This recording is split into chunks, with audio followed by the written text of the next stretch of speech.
পটুয়াখালীর কুয়াকাটা সংলগ্ন বঙ্গোপসাগরে নিম্নচাপ ও লঘুচাপের প্রভাবে ঝোড়ো হাওয়া এবং উত্তাল ঢেউয়ের তাণ্ডবে ৩টি মাছ ধরার ট্রলার ডুবির ঘটনা ঘটেছে।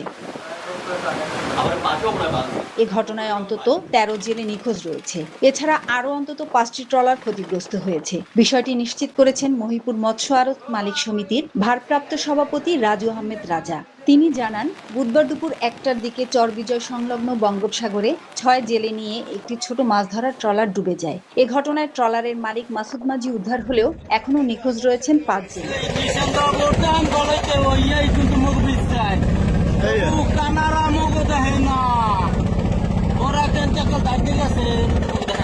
এছাড়া গতকাল বিকেল ৫টায় বঙ্গোপসাগরের ১৭ কিলোমিটার গভীরে ১৮ জেলে নিয়ে ফকিরাহাটের এফবি মহিমা নামের একটি ট্রলার ডুবে যায়। বুধবার দুপুরে ১৬ জেলেকে অন্য একটি ট্রলার উদ্ধার করে নিয়ে এলেও এখনো নিখোঁজ রয়েছে ২ জেলে।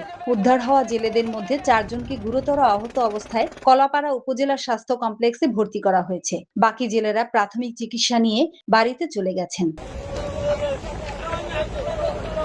এর আগে গত রবিবার বঙ্গোপসাগরের ৬০ কিলোমিটার গভীরে ১১ জেলে নিয়ে গলাচিপার খরিদা গ্রামের ইমাদুলের মালিকানাধীন অপর একটি ট্রলার ডুবে যায়। এ ঘটনায় ৫ জন উদ্ধার হলেও এখনো নিখোঁজ রয়েছে ৬ জেলে।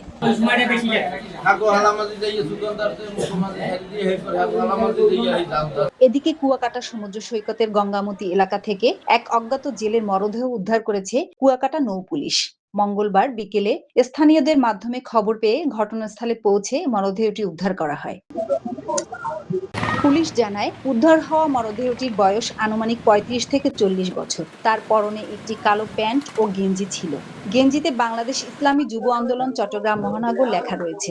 কুয়াকাটা নৌপুলিশের ইনচার্জ মনিরুজ্জামান জানান, খবর পেয়ে দ্রুত ঘটনাস্থলে পৌঁছে মরদেহ উদ্ধার করা হয়। প্রাথমিকভাবে ধারণা করা হচ্ছে, গভীর সমুদ্রে মাছ ধরতে যাওয়া কোনো জেলের মরদেহ এটি। তিনি আরো বলেন, খবর ছড়িয়ে পড়া বিভিন্ন এলাকা থেকে সম্ভাব্য স্বজনরা আসতে শুরু করেছেন। মরদেহের পরিচয় শনাক্ত করা গেলে স্বজনদের কাছে হস্তান্তর করা হবে। Desk report, next Bangladesh 24।